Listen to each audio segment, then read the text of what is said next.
Warning, this story contains extreme violence, slasher elements, and murder.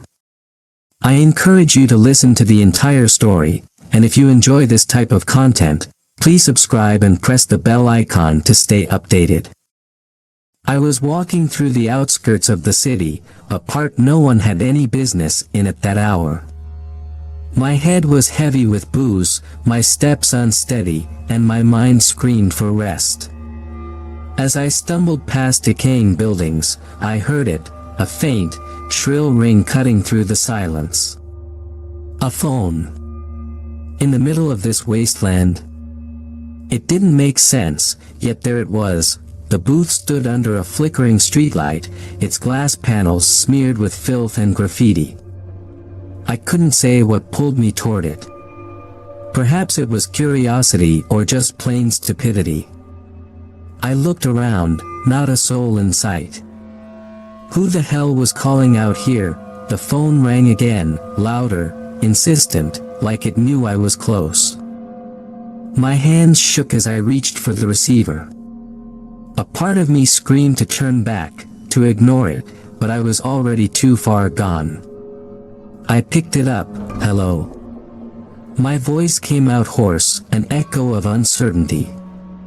For a moment, there was nothing but static, a hollow noise that clawed at my ears. Then came a voice, raspy and wet, like someone trying to speak through a mouthful of blood. It's so cold, my blood ran to ice. I felt the breath leave my lungs, freezing in my throat. The voice was faint, distorted, but I recognized it. It was my brother's voice, Frank. He'd been dead for years. I'd been at his funeral, I'd seen his bloated face in that casket.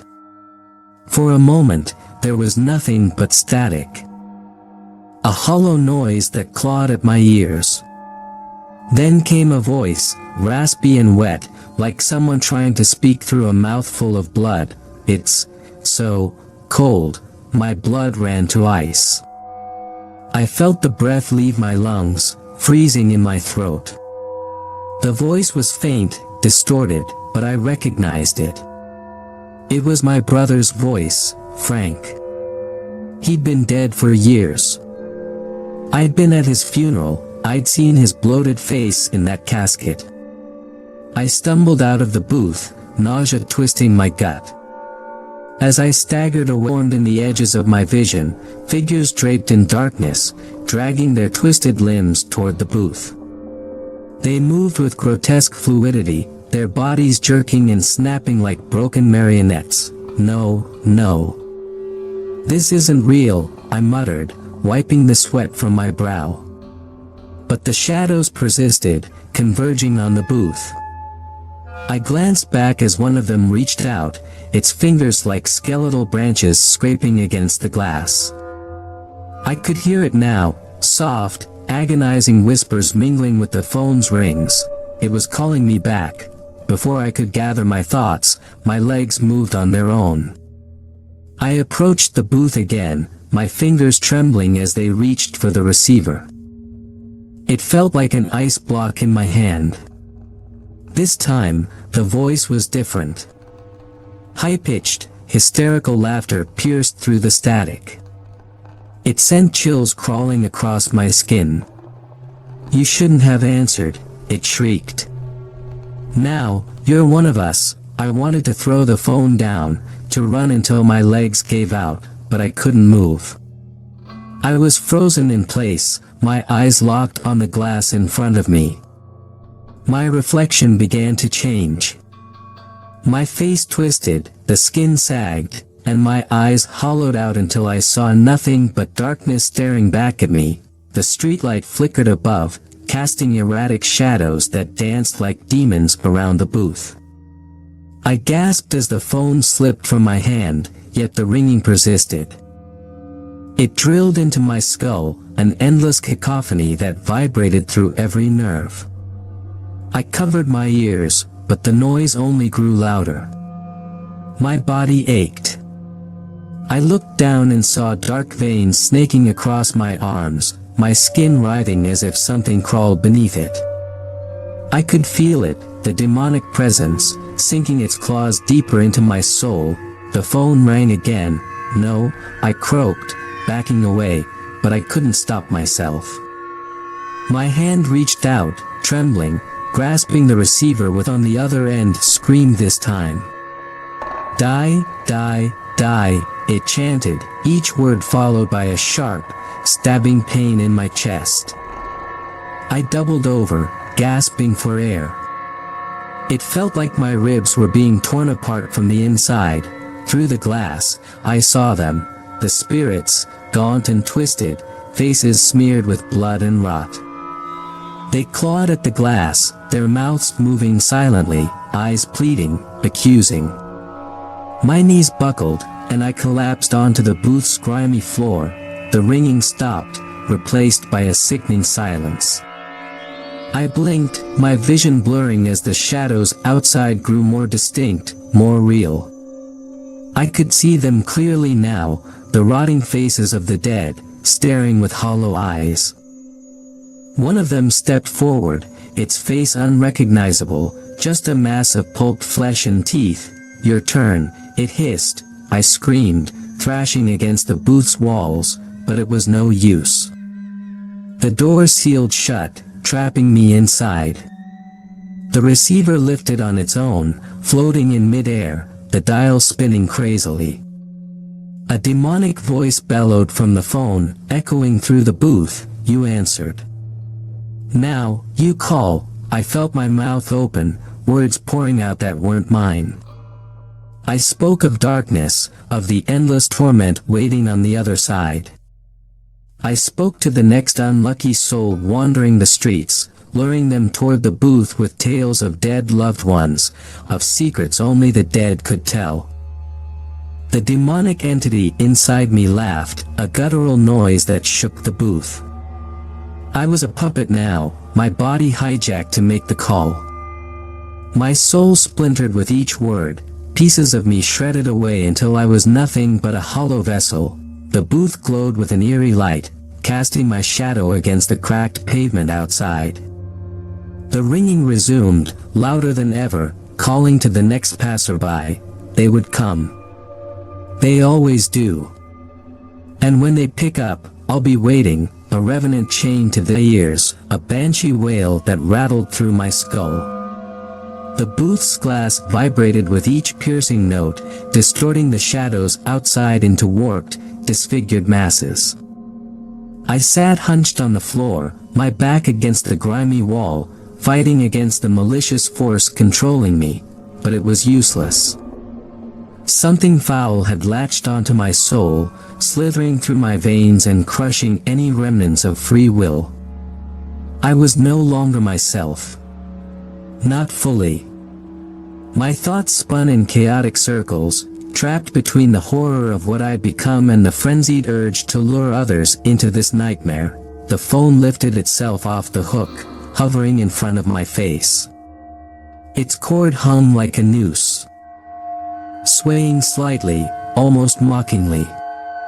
The demonic voice reverberated through the small space, a dark whisper that carried the stench of rot and decay. Answer, it growled. My arm moved involuntarily, the tendons in my hand creaking as my fingers gripped the receiver. It felt like holding onto a dead thing, slick and clammy. A soft, static hiss oozed from the earpiece, curling into my ear like a serpent. Speak, the voice urged, rumbling from somewhere deep within the bowels of the phone booth. I opened my mouth, and a hideous sound crawled out. It wasn't my voice, it was something else, guttural, choked, like the death rattle of a dying animal. I could feel my throat constricting as if being forced to regurgitate words that weren't mine. Hello. I croaked, my voice mingling with something far darker, colder. I'm here. Waiting, the sound of breathing filled the line, heavy and labored. For a brief moment, I hoped no one would answer, that they would just hang up and run. But a voice emerged, shaky and uncertain. Who is this? It was a young woman, her voice laced with fear and confusion.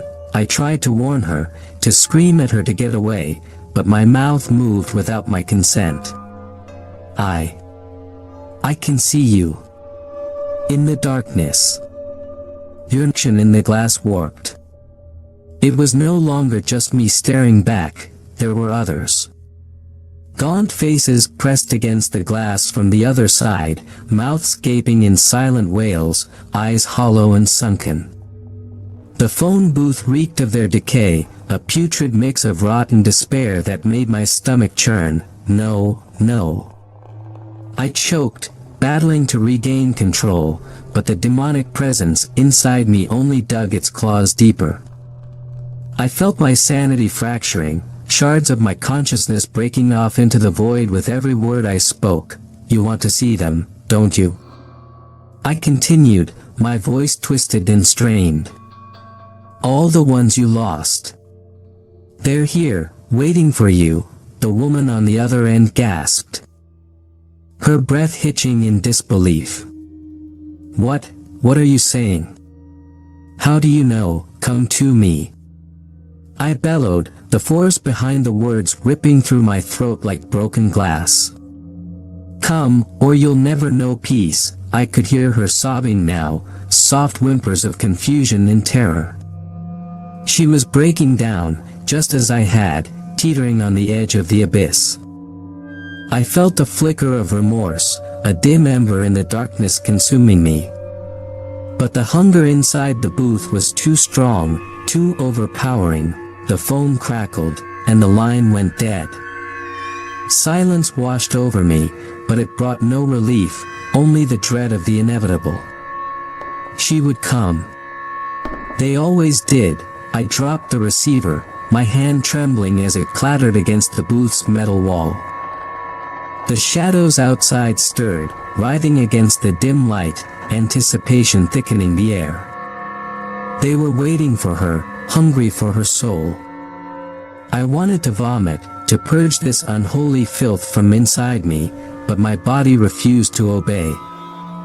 Instead, I slumped against the corner, my eyes darting to the glass door. In the distance, a figure appeared, staggering through the foggy street. The woman, she moved hesitantly, her head snapping in every direction as if she sensed the wrongness. I wanted to look away, to close my eyes wide and glossy with fear. She stepped closer, and I could see the tremors racking her body, each footfall echoing through the stillness like a death knell. No, don't come here. I whispered, but the words never left my lips. They were swallowed by the darkness, leaving me a prisoner of my own silence. The booth's door creaked open, and she stepped inside, her eyes scanning the shadows that danced along the walls. Her gaze landed on the receiver, which dangled eerily in midair, swaying ever so slightly. Why did you call me? She whimpered, tears streaking down her cheeks. I looked up at her, desperately fighting the force that held me in its grip. My mind screamed, run. Get out. Don't answer, but it was too late. The phone leapt into her hand, drawn by the same malevolent energy that had ensnared me. Her fingers tightened around the receiver, her eyes locking onto mine. She opened her mouth to speak, but nothing came out except a choking gasp. A cold wind rushed through the booth, swirling around us. The shadows outside convulsed, twisting into grotesque shapes that clawed at the glass, their faces pressing against it with ravenous hunger.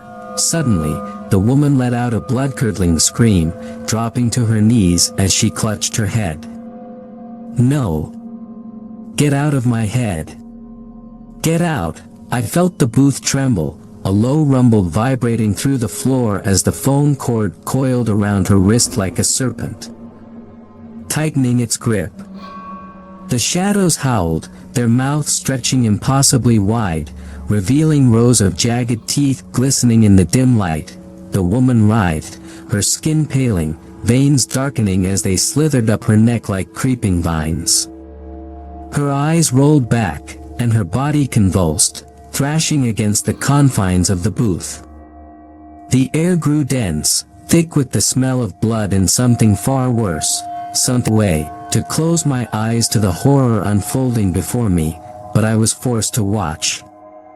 The phone booth was feeding, drawing her soul into its endless pit of darkness.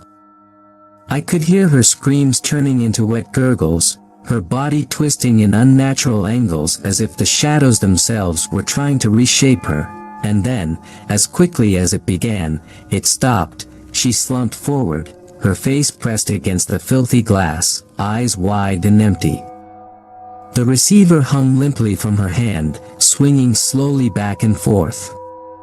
I could feel the booth exhale, a satisfied sigh that sent a shiver crawling down my spine. I knew what came next. The phone began to ring again, this time. It was louder, more insistent. It resonated deep inside my skull, each ring pounding against my sanity like a hammer against brittle glass. I wanted to scream, to claw my way out of this nightmare, but the booth held me in place. It wasn't over. It would never be over. The phone rang, echoing through the darkness, calling out for the next soul to devour. And I laughed, a hollow, broken sound that reverberated through the glass walls. I was the caller now. The ringing crawled beneath my skin, a sinister rhythm beating in sync with my heart. The phone booth was alive now, feeding off the soul it had just consumed. I could feel it pulsing, throbbing around me, the shadows shifting. Eager for the next call, I slumped against the filthy wall, my eyes glued to the limp body of the woman crumpled on the floor. Her face was still twisted in a grotesque mask of agony, eyes wide open but staring at nothing. The booth had drained every last bit of life from her, leaving behind a hollow, ruined husk. The phone dangled at her side, swaying back and forth as if taunting me. I wanted to vomit, to purge the bile rising in my throat, but my body refused to cooperate. I was a marionette, jerked and controlled by strings. I screamed inside my head, but I already knew the answer. There was no escape. I was bound to the booth now, shackled by something far older and darker than I could comprehend. I had made the call, and that made me part of it, a piece of the machinery designed to ensnare souls. The shadows outside the booth pressed closer, their faces becoming clearer with each passing second. They were all people once, victims like me, consumed by this phone booth's insatiable hunger. Their mouths stretched open, but no sound came from them, only their eyes screamed, pleading for release, for oblivion. The phone rang again. I twitched, feeling the vibrations buzz through my skull. My hand moved of its own accord, reaching out for the receiver, my fingers brushing against its cold, sticky surface. I felt the sickening urge to answer, to drag another soul into this nightmare, no resist. I fought against the impulse, straining every muscle, every ounce of willpower to keep my hand away. I managed to force my fingers to curl into a fist, and I pulled back, clutching my own hand to my chest. The shadows outside howled silently, their forms writhing against the glass in fury. They wanted me to answer. They needed me to answer. And with each unanswered ring, I felt their hatred, their desperation clawing at me, gnawing at my sanity. The phone rang louder, more insistent. It was no longer just a sound, it was a command, a demand that resonated through every cell in my body. My hand began to move again, this time more forcefully, more determined. "Stop it!" I cried, my voice cracking, but the words were drowned out by the relentless ringing. I looked around the booth, searching for something, anything to break the cycle. My eyes locked onto the woman's lifeless body, her limp fingers still clutching the receiver. The phone is the key. The thought slammed into my mind, a revelation born of sheer madness. This evil spread, through which it devoured the living. With a surge of desperation, I lunged forward, my body crashing against the woman's corpse. Her head lolled to the side, and I could hear a wet snap as her neck broke under the force.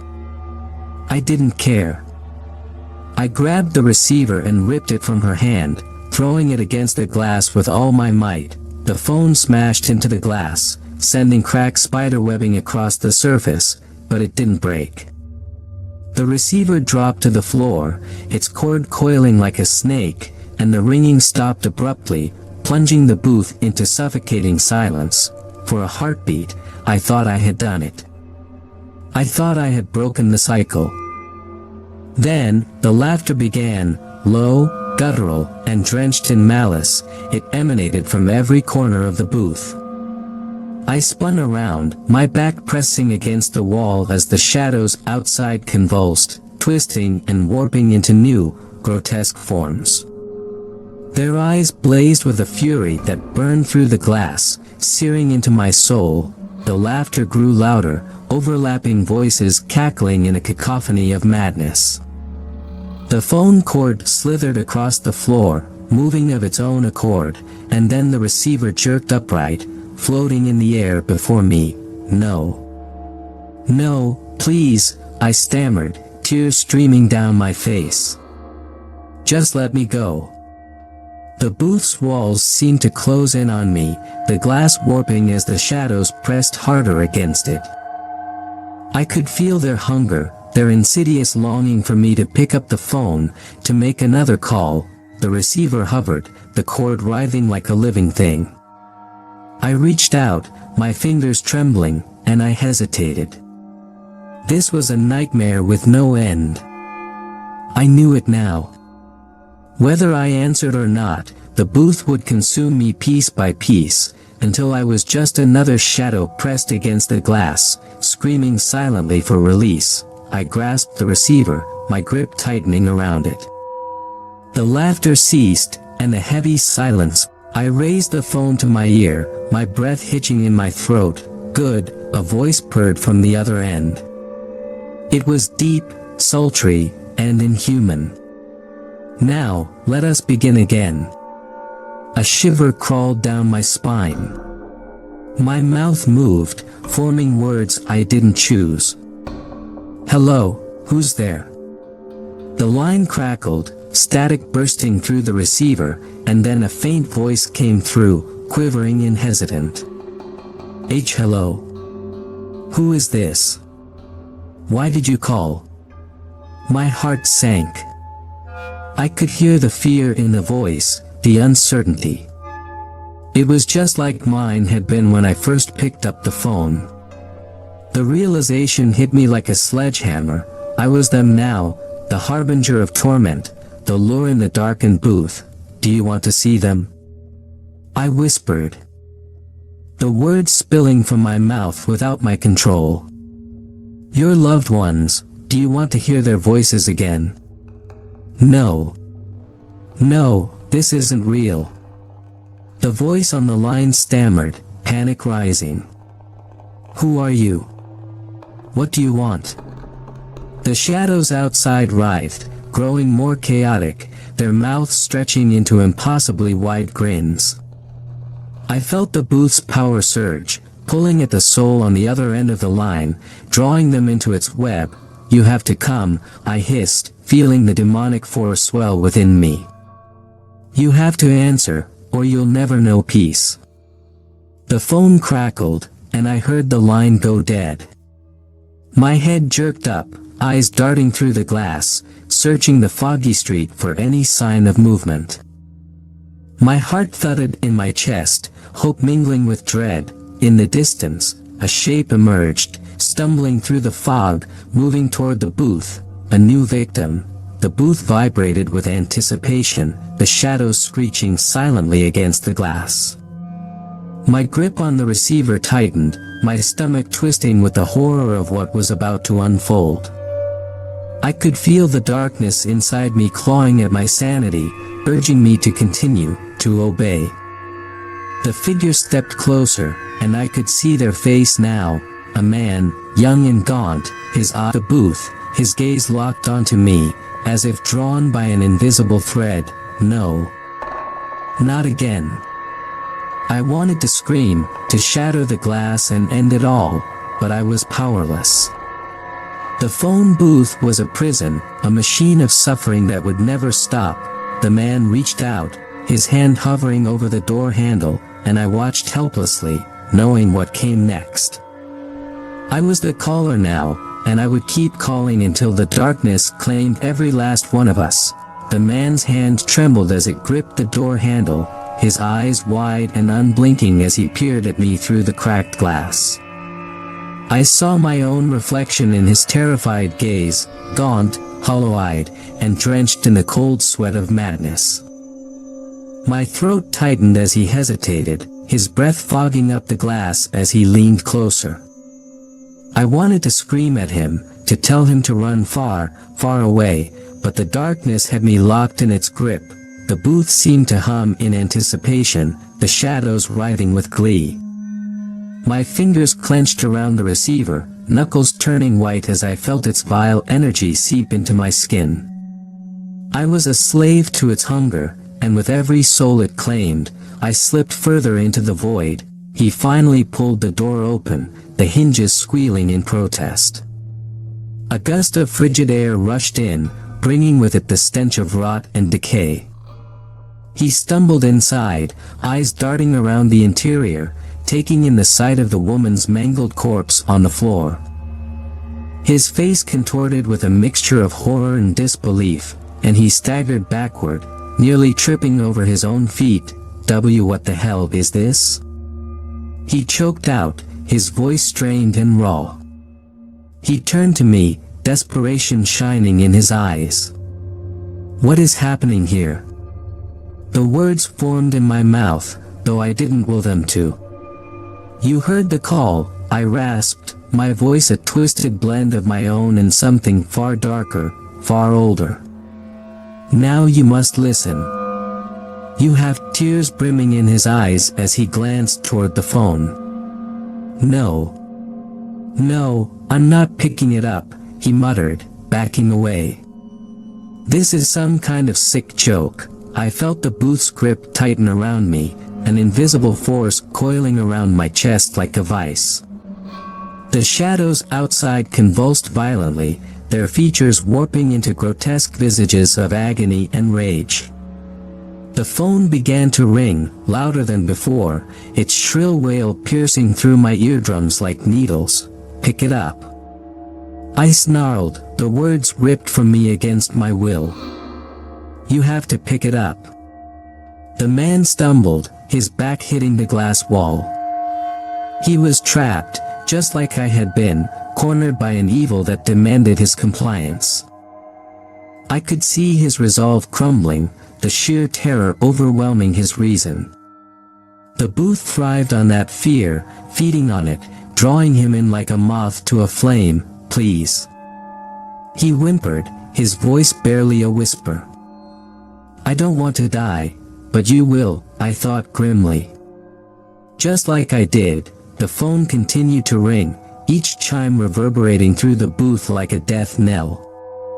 The air grew colder, the light flickering overhead casting erratic shadows that danced around us, distorting the small space into a hellish panorama of darkness and despair. The man's hand moved toward the receiver, his fingers quivering as they hovered over it. I watched, powerless to stop him, powerless to save him from what I now knew was inevitable. His eyes met mine one last time, a silent plea for mercy, for understanding. But I had none left to give. He grasped the phone and lifted it to his ear. Immediately, a wave of darkness surged through the booth, like the roar of an approaching storm. His body went rigid, and he gasped, his eyes bulging as he listened to whatever horror the phone whispered into his ear. I felt a sickening tug at my core, a sensation like a piece of my soul being sucked away, absorbed by the booth's. No, this can't be. I don't want this. The shadows outside erupted in a frenzy, their faces stretching into gaping maws, filled with rows of jagged, needle-like teeth. They pounded against the glass, eager to consume the soul of the new victim who had answered the call. The man dropped to his knees, his eyes rolling back into his head as he convulsed violently. His mouth opened in a silent scream, his skin blanching to a ghastly white. Black veins snaked across his face, pulsating with a sickly glow. I could feel his soul tearing, being ripped from his body and devoured by the booth, feeding its insatiable darkness. I backed away, pressing myself against the booth's corner. Trembling. My mind screamed, "This is wrong. Stop it." But the phone booth had no mercy, no conscience. It was a ravenous beast, an ancient evil that thrived on suffering and death. And I was now its herald. The man's body twisted, his limbs jerking at unnatural angles as if pulled by unseen strings. His jaw distended, a horrifying crack echoing through the space as it unhinged, stretching impossibly wide. A dark, viscous liquid oozed from his mouth, dripping onto the floor with a sickening splatter. Then, as abruptly as it started, it stopped. The man collapsed, his body crumpling into a lifeless heap. The phone slipped from his grasp, swinging from its cord with a soft creak. I stared at him, my stomach churning, bile rising in my throat. Another soul taken, another victim claimed by this damned booth. The phone's ringing began anew. I let out a strangled cry, clutching my head as the noise battered against my sanity. "No. Please, stop." I screamed, but the booth didn't care. It would never stop. It would ring and ring, forever calling to those lost in the darkness. Outside, the shadows pressed closer, their faces contorting with fury and hunger. They pounded against the glass, their eyes blazed. The revenants trapped between worlds, cursed to serve its vile purpose. I couldn't do this anymore. I had to end it. My eyes darted to the phone cord, still swaying gently in the air. An idea flickered through my mind, wild and desperate. Destroy the phone. Maybe, just maybe, it would break the cycle. Maybe it would free the souls trapped within. Driven by a surge of hopeless defiance, I lunged forward and grabbed the cord. It writhed in my hand, as if alive, and a shock of icy pain shot through my arm. I ignored it, teeth gritted, and pulled with all my might. The phone resisted, the cord stretching taut, vibrating with unnatural strength. I roared, my muscles straining as I yanked harder, feeling the tendons in my arms burn with the effort. Suddenly, the cord snapped, a blinding light exploded from the receiver, flooding the booth with an agonizing brilliance. I was thrown back against the glass, my head striking the wall with a sharp crack. For a moment, I saw nothing but white, heard nothing but a deafening, high-pitched wail. Then, the light vanished, plunging the booth into darkness. I lay on the floor, gasping for breath, my vision swimming as I blinked up at the shadows beyond the glass. They were still there, staring, their eyes gleaming with malice.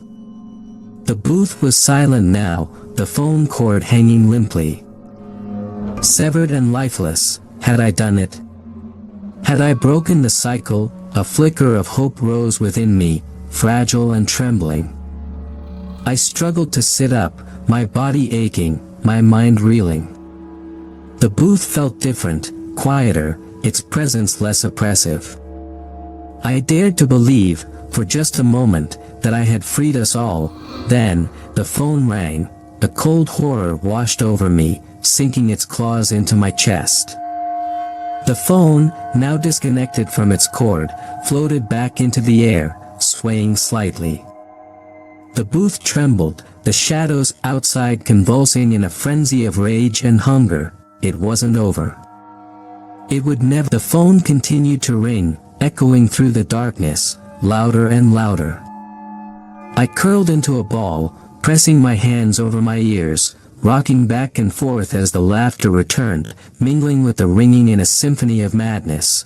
The booth had me now. I was its caller, its prisoner, and I would be until the end of time. The phone rang.